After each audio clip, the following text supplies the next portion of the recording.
नमस्कार दोस्तों, जय हिंद। स्वागत है आपका आपके अपने ही चैनल पाठशाला विद के में।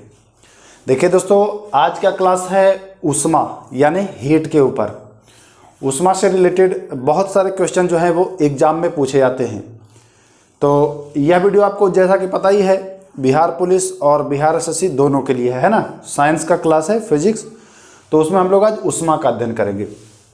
ऊष्मा से संबंधित जितने भी इंपॉर्टेंट क्वेश्चंस हैं उसको हम लोग इस वीडियो में डिस्कस करेंगे। वीडियो ज़्यादा लंबा नहीं होगा, 15 से 20 मिनट का वीडियो होगा।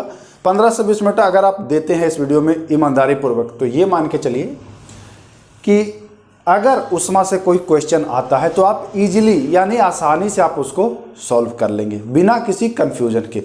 बहुत ज़्यादा कन्फ्यूजन होता है, यहाँ पर आपको दिखाई दे रहा होगा ऐसे क्वेश्चन में पूछ देगा भैया अशुद्धि मिलाने पर गलनांक, अशुद्धि मिलाने पर बॉइलिंग पॉइंट क्या होता है, बढ़ता है घटता है। तो ऐसे बहुत सारा कन्फ्यूजन होता है, उसको हम लोग आज दूर करने वाले हैं। सबसे पहले तो ऊष्मा यानी हीट के बारे में जानते हैं। इसका एसआई मात्रक, पहला क्वेश्चन यही बनता है कि इसका एसआई मात्रक तो जूल है। क्या है? जूल, ठीक, या कैलोरी, कोई दिक्कत नहीं है। अब पूछ दे कि एक कैलोरी में कितने जूल, तो 4.2 लगभग में होता है 4.2 जूल। तो ये रटने की चीज़ है, ध्यान दीजिएगा, है ना। तो यहाँ ये दोनों आप समझ गए। अब देखिए, पहले आप समझ लीजिए गलनांक, हिमांक, क्वथनांक और संघनन। इसके बाद हम लोग इस पर चर्चा करेंगे क्योंकि यहीं से क्वेश्चन बनते हैं। अशुद्धि मिलाने पर गलनांक क्या होगा, दाब बढ़ाने पर गलनांक क्या होगा, ऐसे करके क्वेश्चन पूछता है। तो देखिए, गलनांक यानी मेल्टिंग पॉइंट, है ना। मेल्टिंग पॉइंट जो है, जैसे जिस ताप पर ठोस का द्रव में बदल जाना, वही ताप जो होता है वह मेल्टिंग पॉइंट कहलाता है। ध्यान से समझिएगा, मेल्टिंग मतलब गलनांक, और एक होता है गलनांक बिंदु। तो गलनांक बिंदु किसको कहते हैं कि जिस ताप पर, मतलब जिस ताप पर कोई ठोस द्रव का रूप धारण कर ले, वही ताप यानी वही टेम्परेचर गलनांक बिंदु होता है, यानी मेल्टिंग पॉइंट होता है। कोई दिक्कत नहीं, यानी कि ठोस का द्रव में बदलने वाला ताप गलनांक कहलाता है। ओके। उसी प्रकार से हिमांक, हिमांक होता है फ्रीजिंग, द्रव का ठोस में बदलने वाला ताप जो होता है वह फ्रीजिंग पॉइंट कहलाता है। ठीक, कोई दिक्कत नहीं है, समझते जाइएगा। कहने का हमारा सीधा सा मतलब है कि ठोस से द्रव में बदलता है गलनांक, द्रव से अगर ठोस में बदलता है। अब कहेंगे द्रव से ठोस में क्या बदलता है, तो देखा है आपने, बर्फ देखा है ना, पानी से बर्फ में बदलते हुए। तो पानी अगर बर्फ में बदल रहा है तो वह हिमांक है। ठीक, ध्यान दीजिएगा। क्वथनांक यानी बॉइलिंग, द्रव का वाष्प में बदलना। जैसे आप पानी को गर्म करते हैं तो वह वाष्प में बदल जाता है, वह बॉइलिंग है। और किस ताप पर बदलता है उस ताप को क्वथनांक बिंदु कहते हैं। यह चीज ध्यान दीजिएगा। संघनन, वाष्प को द्रव में, वाष्प से द्रव में बदल जाना ही संघनन कहलाता है। ठीक ना, कंडेंसेशन उसको अंग्रेजी में कहते हैं।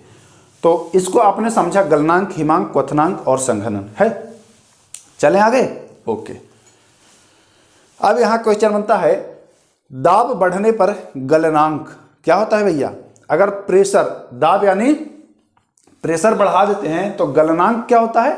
तो यहां आपको लिखा मिल रहा है घटता है, लेकिन किसका घटता है, वैसे चीजों का घटता है जो ठोस से द्रव बदलने पर सिकुड़ जाते हैं। किसी चीज को ठोस से द्रव में बदलिए तो वह फैलने की वजह सिकुड़ जाए, उसका अगर दाब बढ़ाएंगे तो गलनांक घट जाएगा। इसको अच्छे से समझिएगा, इसको अच्छे से समझिएगा। हम उदाहरण के थ्रू समझाते हैं। जैसे आपने बर्फ लिया, तो बर्फ ठोस है, अब उसको द्रव बदलने के लिए हम उसको हीट देंगे। तो आपको पता है कि बर्फ का आयतन जो होता है वह ज़्यादा होता है। इसका जीता जागता उदाहरण आप देखते हैं कि एक बोतल में आप पानी भर के रखिए और ढक्कन बंद करके फ्रिज में रख दीजिए, और फ्रिज में जब वो जम जाएगा तो बोतल जो है वह फट जाएगा। क्यों? क्योंकि उसका आयतन जो है वह बढ़ जाता है। ठीक ना। तो यहाँ कह रहा है कि ठोस से द्रव बदलने पर सिकुड़ता है। अब बर्फ को अगर गर्म करिए तो वह पचक जाएगा, सिकुड़ जाएगा। तो है ना, ठोस से द्रव बदलने पर वह सिकुड़ रहा है। कौन? बर्फ। तो बर्फ का अगर दाब बढ़ाएंगे तो गलनांक जो है वह घट जाएगा। इसका एक और उदाहरण देखिए, ग्लेशियर तो आपने देखा होगा, या नहीं देखा होगा तो सुना होगा। ग्लेशियर पर हमेशा जो होता है तापमान वह माइनस में ही होता है, क्योंकि वहाँ बर्फ ही बर्फ रहता है। तो ये बताइए, आपको पता है कि बर्फ पिघलता कब है? 0 डिग्री से अगर प्लस में जाए तब, माइनस में जाए तब वो जमेगा। लेकिन ग्लेशियर से बर्फ कैसे पिघलते रहता है? ग्लेशियर में तो हमेशा माइनस में ही तापमान है, तो वहाँ तो पिघलना नहीं चाहिए, वहाँ तो और जम जाना चाहिए, लेकिन वहाँ पिघलते रहता है। वहीं से तो आपकी नदियाँ निकल रही हैं, गंगा यमुना निकल रही हैं ना। तो ग्लेशियर होने के बावजूद भी क्यों पिघल रहा है?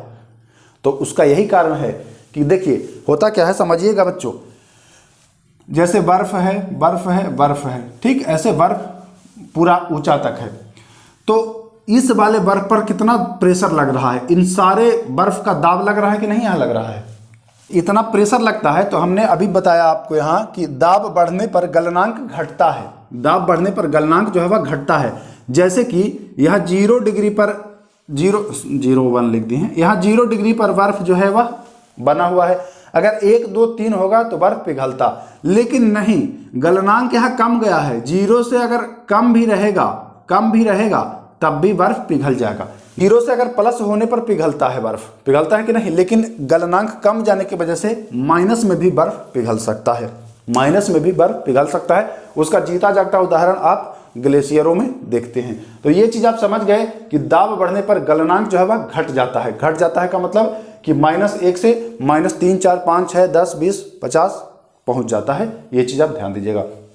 यहाँ आपने देख लिया, जो ठोस से द्रव बदलने पर सिकुड़ते हैं, दाब बढ़ने पर गलनांक उनका घट जाता है। एग्जाम्पल में आपने बर्फ को देखा है।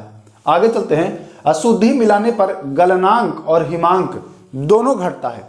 अशुद्धि मिलाने पर गलनांक और हिमांक दोनों घटता है। प्रेशर कुकर में खाना जल्दी पक जाता है क्योंकि वहाँ दाब अधिक हो जाता है, और दाब अधिक होने की वजह से क्वथनांक जो है वह बढ़ जाता है, मतलब बॉइलिंग पॉइंट जो है वह बढ़ जाता है। 100 डिग्री पर उबलना है तो 100 से प्लस में उबलेगा, यानी कि क्वथनांक जब बढ़ेगा तो उष्मा की ज़्यादा आवश्यकता पड़ेगी। क्वथनांक बढ़ेगा तो उष्मा की ज़्यादा आवश्यकता पड़ेगी। तो क्वथनांक बढ़ने से, तो दाब बढ़ने से क्वथनांक बढ़ जाता है, और आप इसके परिणाम स्वरूप देखते हैं कि कुकर में, प्रेशर कुकर में खाना जल्दी पक जाता है। ठीक, तो ये चीज़ ध्यान दीजिएगा। अब अशुद्धि मिलाने पर क्वथनांक, तो अशुद्धि मिलाने पर भी क्वथनांक बढ़ जाता है। आप खाना या पानी में नमक मिला दीजिए, जैसे आप कुछ बना रहे हैं तो उसमें नमक मिला दीजिए, नमक एक अशुद्धि है, नमक मिला देते हैं तो बॉइलिंग पॉइंट जो है वह बढ़ जाता है, 100 से बढ़ के अधिक हो जाता है, अधिक हो जाता है। इसके वजह से उष्मा की आवश्यकता ज़्यादा होने लगती है। अब भाई ज़्यादा उष्मा देंगे तो ज़्यादा जल्दी पक जाएगा खाना, जाहिर सी बात है।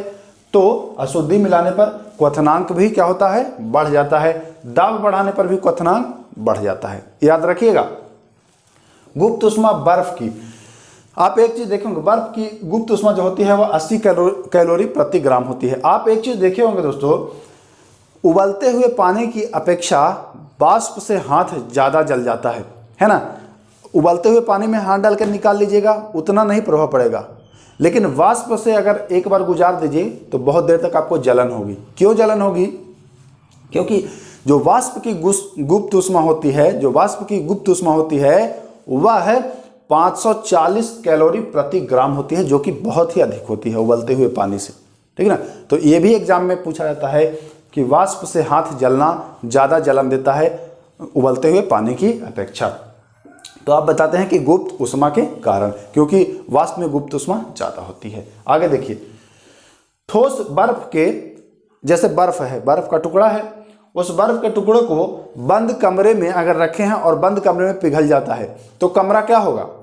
कमरा ठंडा हो जाएगा। क्यों हो जाएगा ठंडा? क्योंकि बर्फ को पिघलने के लिए भैया उष्मा की आवश्यकता होगी। तो उष्मा वो कहाँ से लेगा? वह रूम वाला टेम्परेचर ही खींचेगा ना, वह रूम का टेम्परेचर ही खींचेगा, और परिणाम स्वरूप रूम जो है वह ठंडा हो जाता है। तो ये चीज़ ध्यान दीजिएगा। आगे चलते हैं। वाष्पीकरण, वाष्पीकरण के कुछ उदाहरण, जैसे पूछता है कि भैया पसीना सूखने पर ठंडा क्यों लगता है? वाष्पीकरण के कारण। दूसरा पूछता है कि कूलर से ठंडक प्रदान होने का कारण, तो वाष्पीकरण। वाष्पीकरण और वाष्प दोनों में अंतर है, ध्यान दीजिएगा। वाष्पन और वाष्पीकरण में अंतर है, ध्यान दीजिएगा।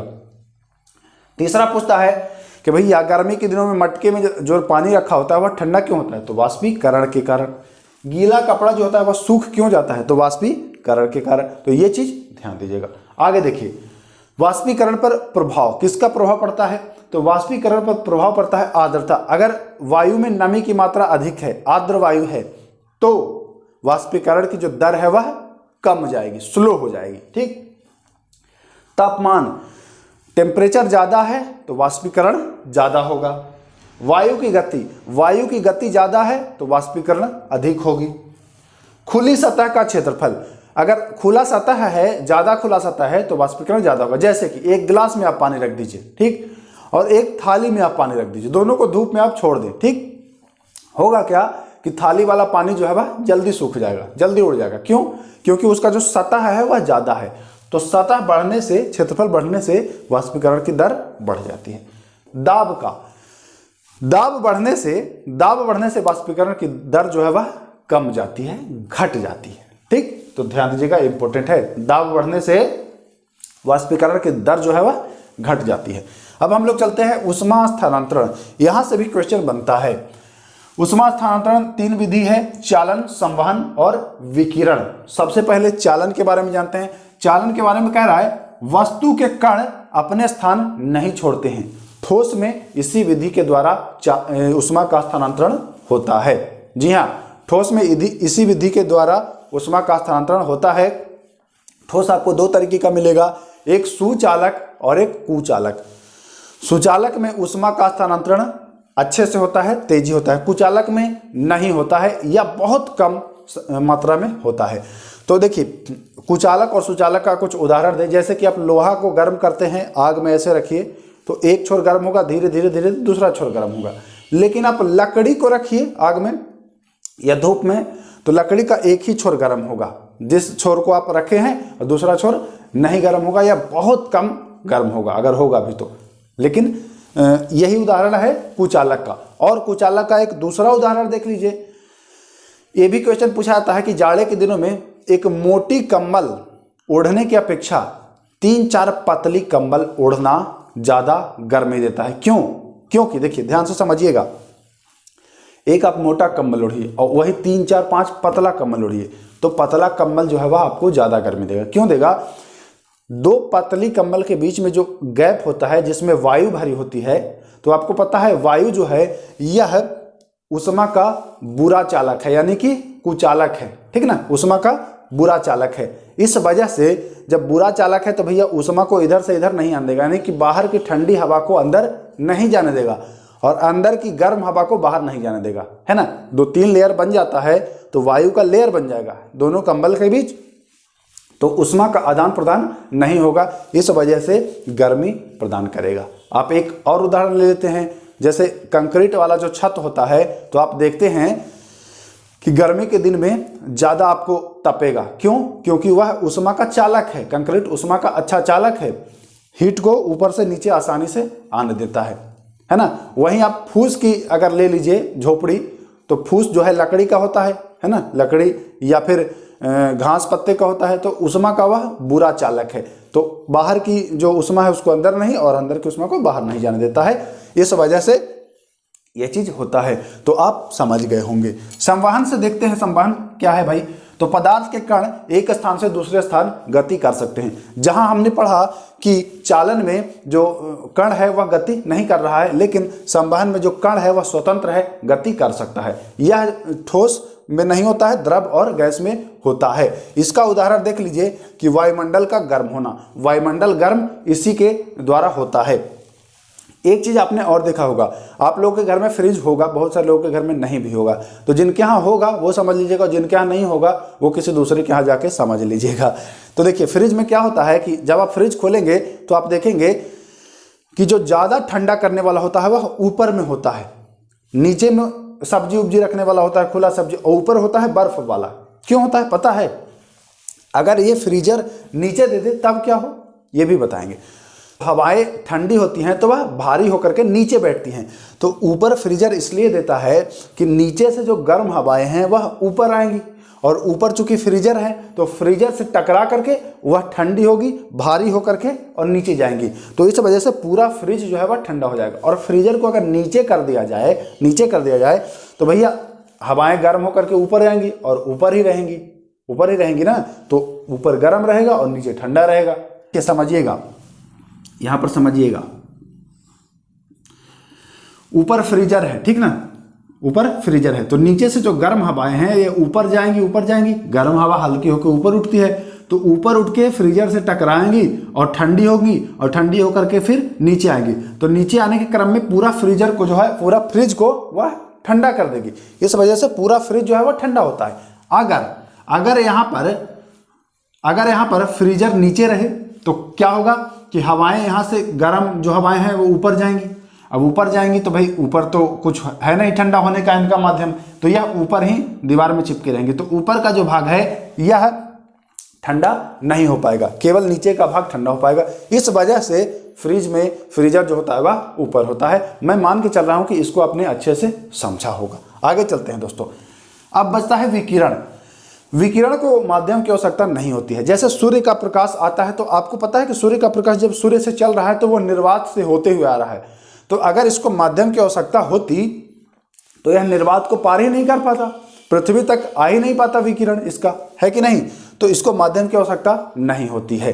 और ये भी क्वेश्चन पूछता है कि सूर्य से प्राप्त ऊर्जा किस विधि के द्वारा आता है, तो आप बताते हैं कि विकिरण विधि के द्वारा।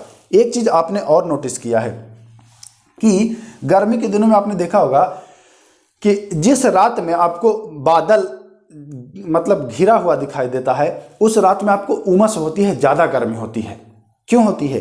क्योंकि जो ऊष्मा आई है विकिरण के द्वारा पृथ्वी पर है और पृथ्वी से फिर पुनः वापस जा रही है, तो वापस जाने के क्रम में वह बादलों से टकराती है और पुनः टकरा करके परावर्तन होकर के पुनः पृथ्वी पर आती है। इस वजह से बादल छाए वाली रात जो होती है वह सामान्य रातों की अपेक्षा दोस्तों अधिक गर्म होती है। यहाँ ये भी क्वेश्चन पूछता है कि क्यों गर्म होती है, तो आप बताएंगे कि जो विकिरण होती है वह टकरा करके पुनः पृथ्वी को वापस लौटती है, इस वजह से ये होता है।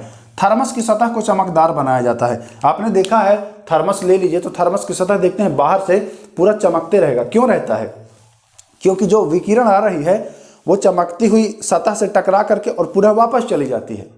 इस वजह से बाहर की जो विकिरण है वह अंदर थर्मस में नहीं जा पाती हैं।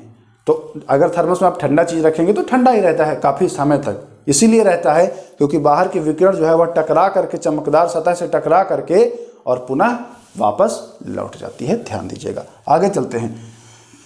जूते पर आपने देखा होगा पॉलिश किए हुए, तो ये भी वही कारण है कि पॉलिश होता है तो जो सतह होता है वह चमकदार हो जाता है, चिकना हो जाता है। विकिरण आती हैं और चिकने सतह से टकरा करके वापस लौट जाती हैं, तो गर्मी नहीं लगता है पैरों में।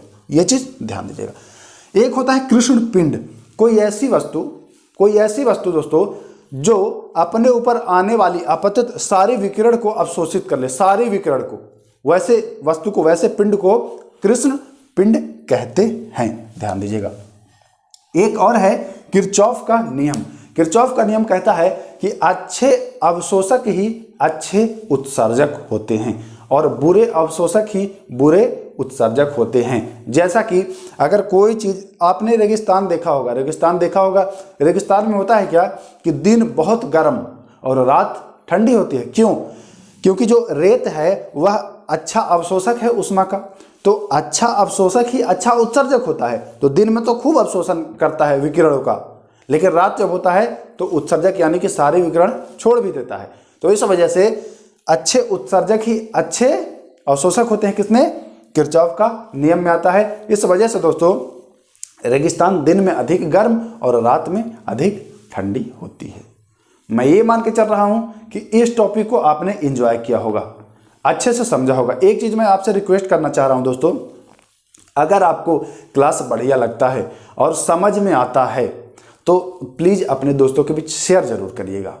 शेयर करिएगा तो मुझे भी मोटिवेशन मिलेगा, क्योंकि ज़्यादा से ज़्यादा संख्या में जब आप लोग देखते हैं तो फिर मैं और उत्साहित होता हूं और प्रेरित होता हूं अच्छे तरह से वीडियो बनाने के लिए और अच्छा कंटेंट देने के लिए। तो आपसे दरख्वास्त है, अगर वीडियो अच्छा लगे तभी करिएगा, अगर वीडियो अच्छा ना लगे तो कोई बात नहीं, देख करके डिसलाइक भी आप कर सकते हैं। फिर मिलेंगे नेक्स्ट वीडियो में। नमस्कार, जय हिंद।